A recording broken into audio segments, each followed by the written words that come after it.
네, 안녕하세요. 아,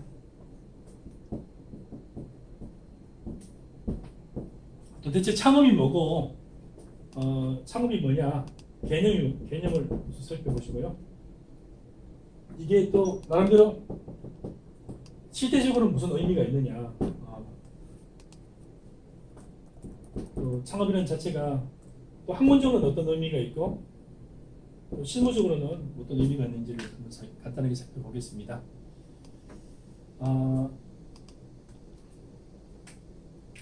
창업은 창자가 창조할 때 처음으로 뭔가를 만들 때 우리 성경책을 보면은 창세기라고 해요, 그죠? 창세기라는 글자가 제일 먼저 나와요.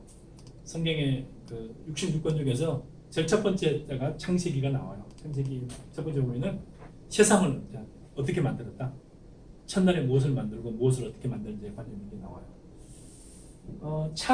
세상을 창조하는 게 아니라 업을 만드는 거잖아요. 그래서 업이라는 거는 이게 제품과 제조과 관련된 일 수도 있고 아니면 서비스업일 수도 있고 이 자체가 다 업이에요. 여러분 이제 애플 아이폰을 쓰고 있는지 모르겠지만 스티브 잡스가 처음에 만든 회사는 뭐 하는 회사였어요? 스티브 잡스가 처음에 창업할 때 만든 회사는 컴퓨터를 만드는 회사였어요. 그렇죠? 스티브 잡스가 컴퓨터를 만드는 회사였는데 또 결국에는 컴퓨터를 만드는 맥킨토시 컴퓨터를 만드는 회사였죠. 애플이라는 회사요. IBM이라는 굉장히 컴퓨터를 잘 만드는 회사가 있었음에도 불구하고 어쨌든 컴퓨터를 만드는 회사를 만들었어요. 그래서 나름대로 맥킨토시 컴퓨터라 그래가지고 맥킨토시 컴퓨터는 그래픽을 좀 뭔가 그림을 만든 컴퓨터를 가지고 그림을 만든다든지 뭐 이렇게 화면 화질과 관련돼서는 굉장히 그래픽에서 뛰어나다 이런 평가를 받으면서 나름대로 특정한 영역 분야에서 잘 팔렸었죠. 그러다가 결국에는 스티브 잡스가 어느 상태가 지나고 나서는 영업이 부진해가지고 결국 자기가 만든 회사로부터 쫓겨나는 그런 아픔을 겪었었죠. 그 이후에 스티브 잡스가 또 바깥에 쫓겨나가서 방랑 생활을 하면서 또 만들었던 회사가 뭐 하는 회사였어요? 만든 회사가 만드는 게 아니에요.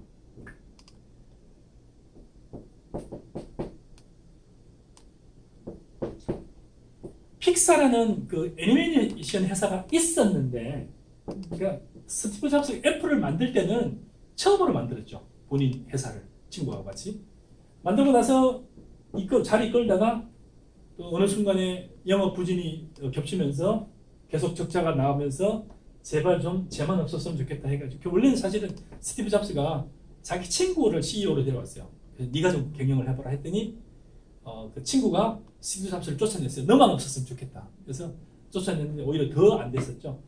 그 사이에 픽사라는 회사를 이미 그 할리우드를 중심으로 해서 캘리포니아에서 활동을 하고 있었는데 스티브 잡스가 자기 번 돈을 좀 가지고 픽사라는 회사에 지분을 인수해요. 주식을 인수한 거죠.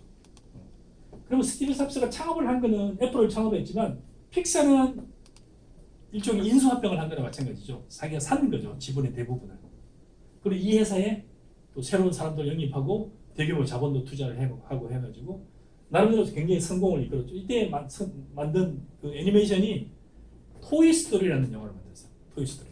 그래서 토이스토리라는 영화가 불과 몇십 명이 만든 영화인데 현대자동차 몇만 명의 직원, 우리나라로 따지면 현대자동차는 거대한 제조업체가 만드는 것보다 훨씬 더 많은 실제로 이제 돈을 버는 그런 결과를 가져왔죠. 그 사이에 애플은 더더욱 무너졌죠. 그러고 나서 이제 애플이 무너지니까 다시 바깥에 돈을 돌리니까 스티브 잡스가 굉장히 일을 잘하고 있네요. 그래서 다시 애플이라는 회사의 임원들이 스티브 잡스를 만나가지고 다시 우리 회사에 좀 들어와서 좀 우리 회사를 다시 경영해달라. 저 같으면은 열받아서 안 갔을 것 같아요. 근데 스티브 잡스는 다시 또 갔어요. 가가지고 결국에는 여러분 흔히 그 MP3 그 뭐라 그러죠?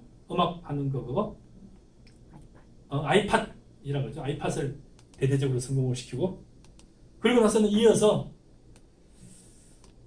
아이폰이라는 핸드폰을 만들었는데 이때는 아이폰이라는 핸드폰을 만들던 시절에 이미 뭐가 있었어요? 세계적인 핸드폰 회사 노키아라는 회사가 노키아죠. 노키아라는 핸드폰 회사가 전 세계 시장을 거의 50% 60% 장악을 하고 있었죠.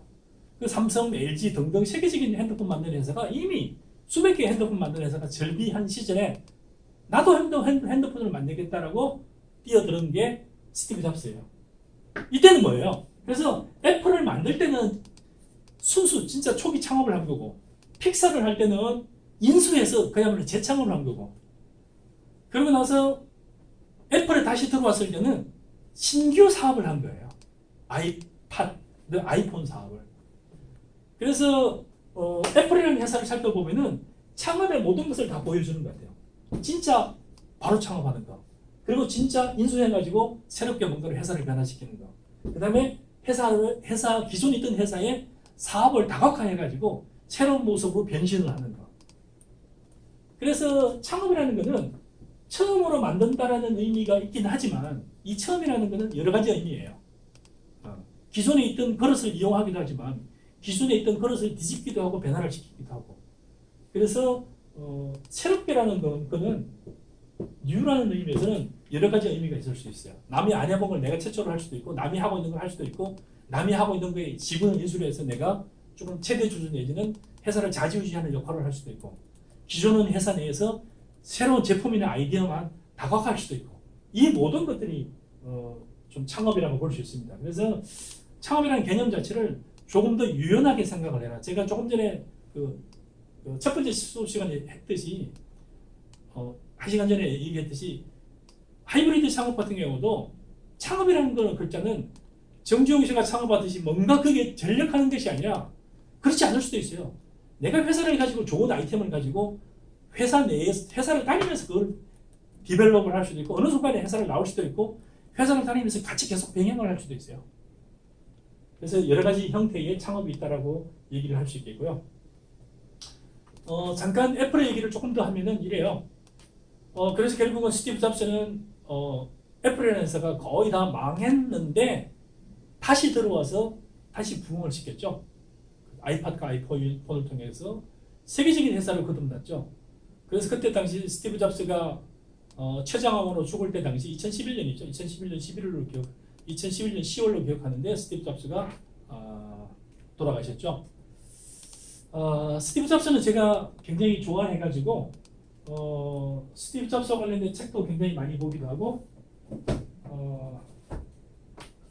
못 말리는 CEO 스티브 잡스라고 해서 이 책 같은 경우도 읽어보기도 하고 참 독특한 CEO입니다. 그래서 스티브 잡스의 히스토리를 잠깐 인생의 히스토리를 살펴보면은 참 한편에 이걸 비극이라고 해야 될지 희곡이라고 해야 될지 잘 모르겠어요. 여러분은 스티브 잡스를 어떻게 평가를 하세요? 스티브 잡스의 삶이 비극인가요? 희극인가요? 스티브 잡스는 태어났어요. 스티브 잡스는 태어났는데 스티브 잡스는 부모님이 누군지 몰라요. 왜냐하면 태어나자마자 스티브 잡스를 놓은 엄마와 아빠죠. 잠깐 사랑을 하다 헤어진 건지 모르지만 어쨌든 이 사람들이 스티브 잡스를 고아원에 맡기기로 결정했어요. 키우지 않기로. 바꿔 얘기하면 뭐죠? 아이를 버린 거죠. 그럼 스티브 잡스는 결국 뭐가 되는 거죠? 사생아가 되는 거죠.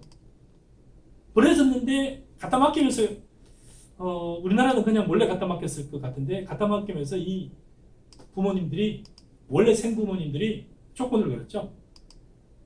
갖다 맡기긴 하는데 이 아이가 좋은 데 입양이 됐으면 좋겠다. 그래서 부모님이 최소한 양쪽 다 2명 다 대학을 졸업했으면 좋겠고 그리고 스티브 잡스가 그 부모님들 밑에 자라고 나서는 그 부모님들이 스티브 잡스를 대학을 보냈으면 좋겠다. 대학 등록금까지 다 책임졌으면 좋겠다.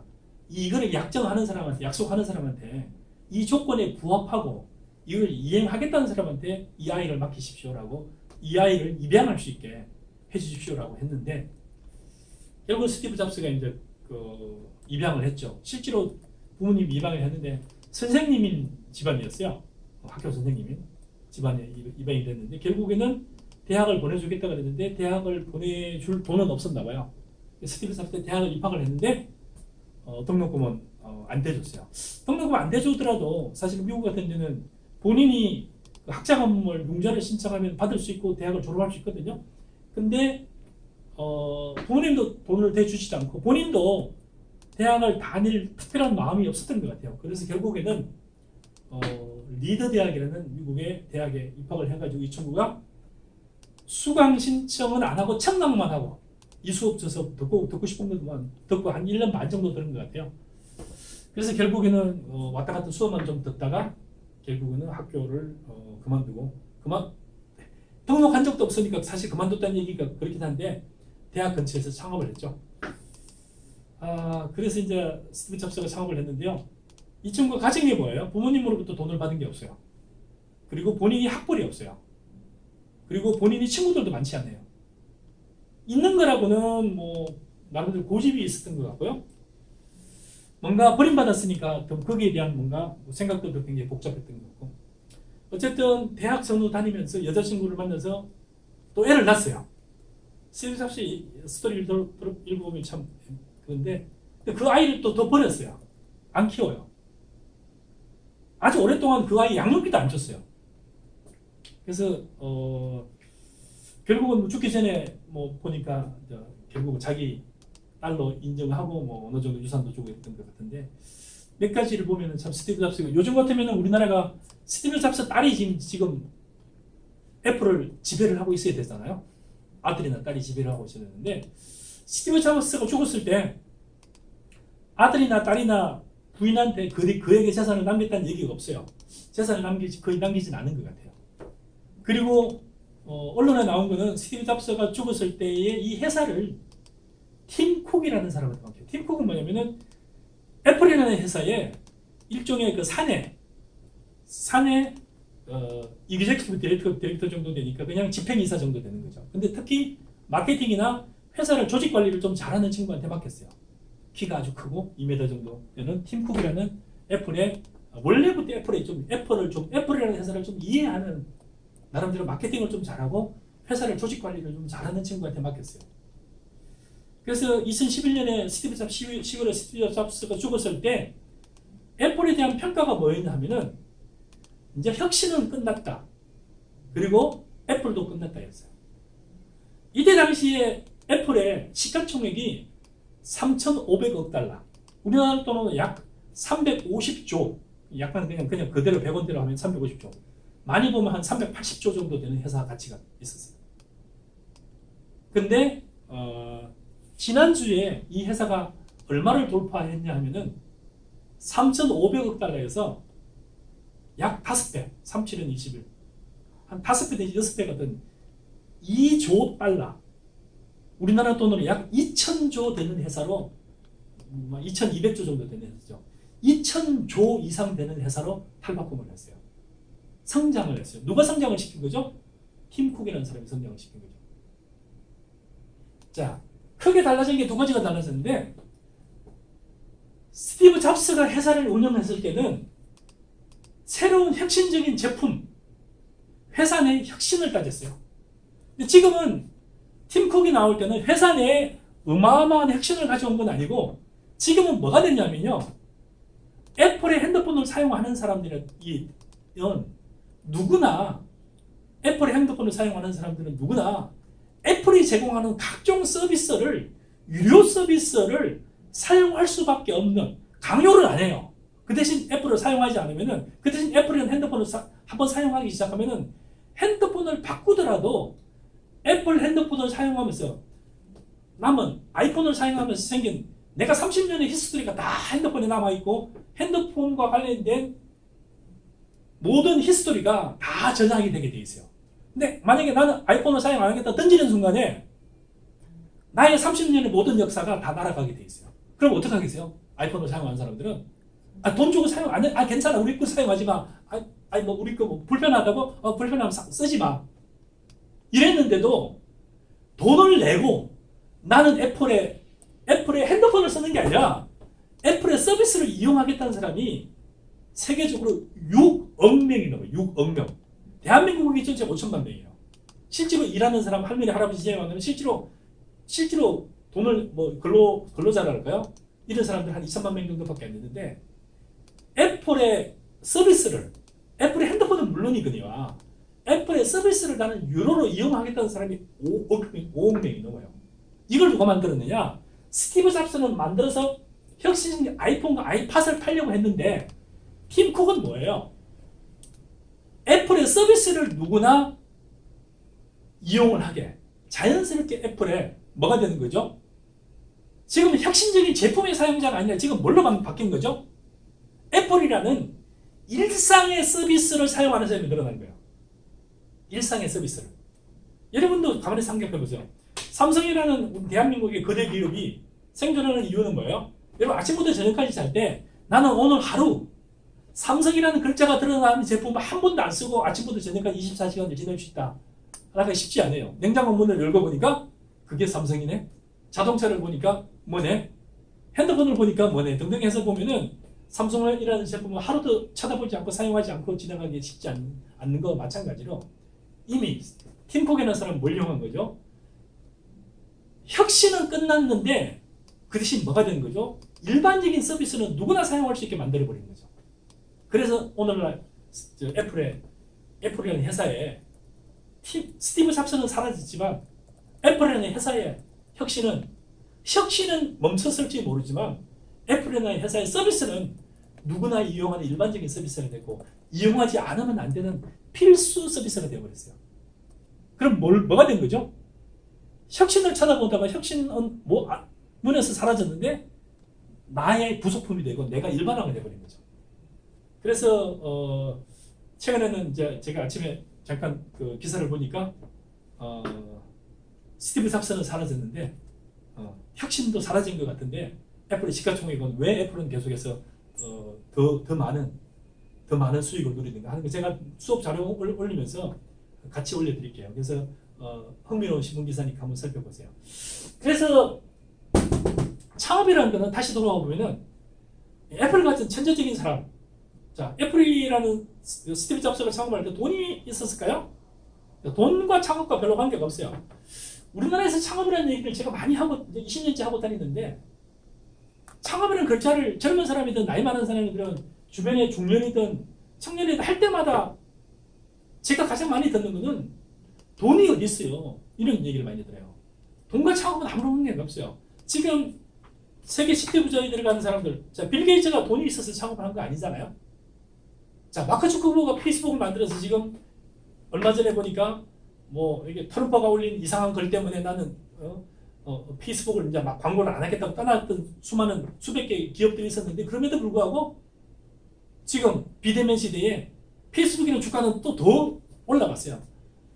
최근에 코로나 이후에 가장 많이 주가가 올라간 회사가 몇 군데가 됐는데 자동차를 만드는 회사가 있잖아요. 무슨 자동차 만들어요? 테슬라 같은 회사들. 그 다음에 이런 애플 같은 회사들.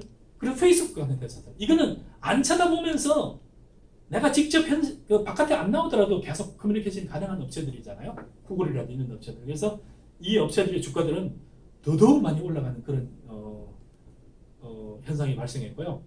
그 다음에 우리한테 작년인가 재작년에 어마어마한 충격을 주면서 이혼을 하신 분이 계세요. 이혼 유죄료가 45조를 주면서 이혼을 했어요. 그래서 야, 다 거들났다 이랬어요. 야, 무슨 이자료를 45조씩이나 줘야 되는데 코로나 사태 이후에 그 아저씨가 가진 제프 베조스라는 아마존의 회장이죠.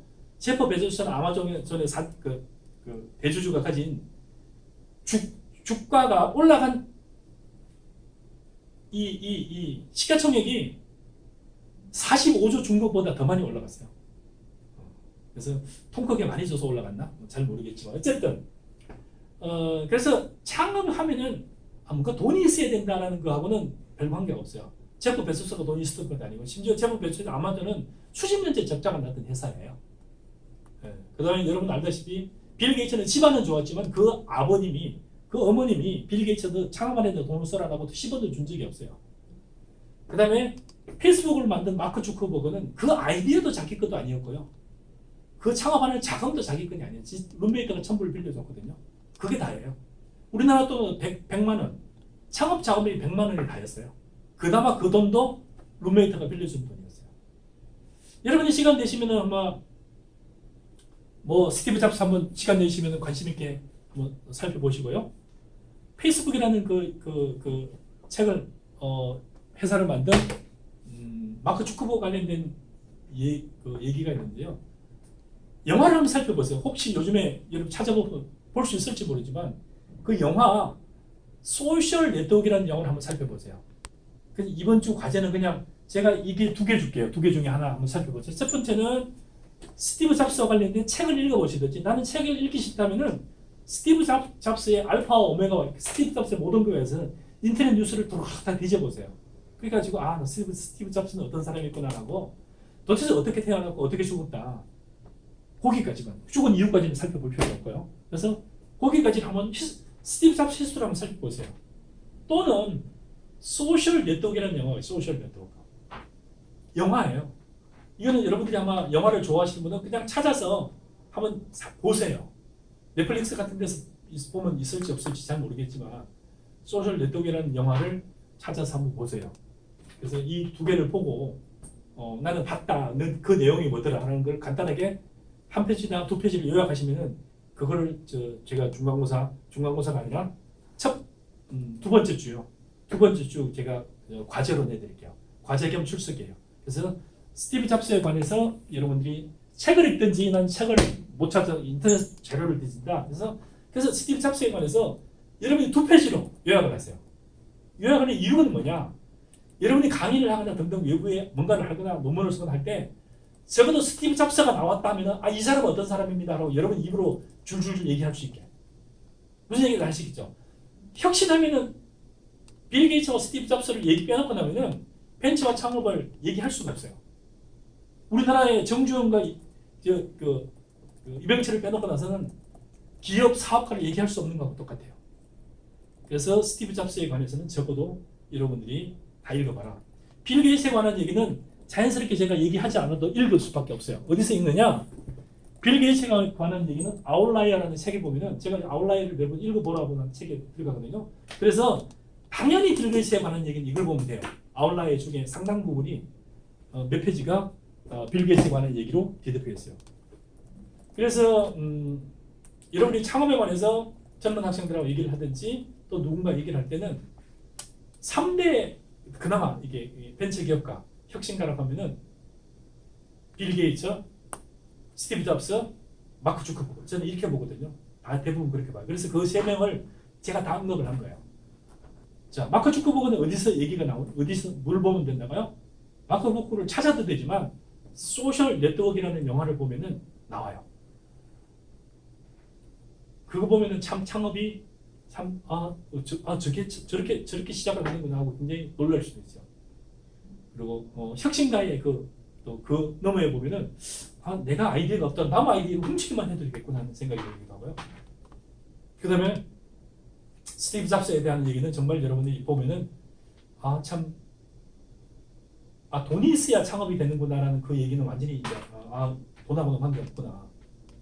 그 다음에 아웃라이어 중에서 보면 빌 게이츠에 관한 얘기를 보면은 이 친구가 수많은 시간을 즐기고 몰입한 게 뭐구나라는 걸 알게 돼요.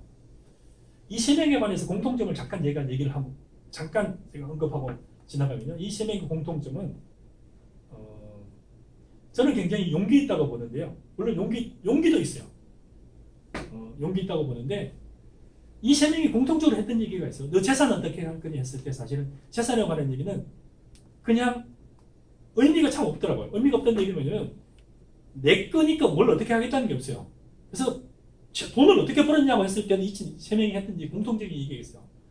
그냥 운이 좋았다고요. 그 다음에 가장 핵심적인 게 뭐냐? 내가 좋아하는 사람들하고 같이 일을 했을 뿐이다.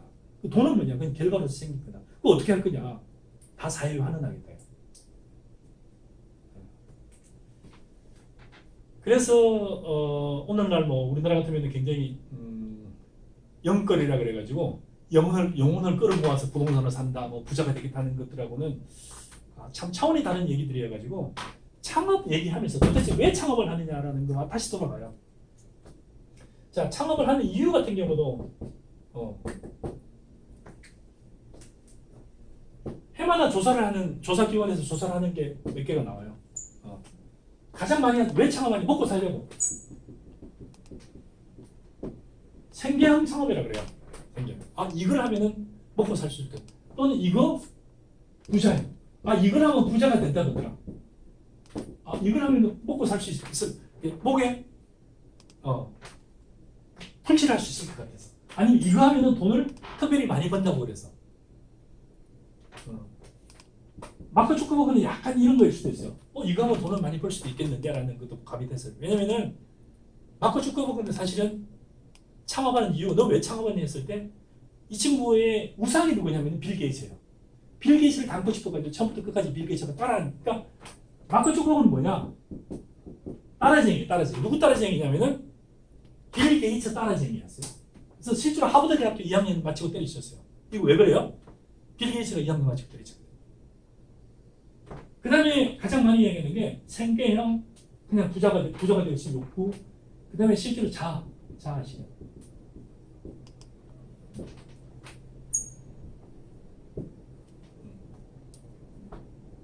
그래서 왜 창업하니? 라고 했어요. 왜 창업했니? 라고 물었을 때 조사는 조사들이 있고요. 이거 보면은 뭐 펩슨이라든지 몇 군데에서 리서치에서 해마다 리서치 나오는데 지수들이 많이 나와요. 우리나라가 특별히 많은 게 생계형 창업들이 되게 많아요. 생계형하고 같이 따르는 게 항상 이문세예요.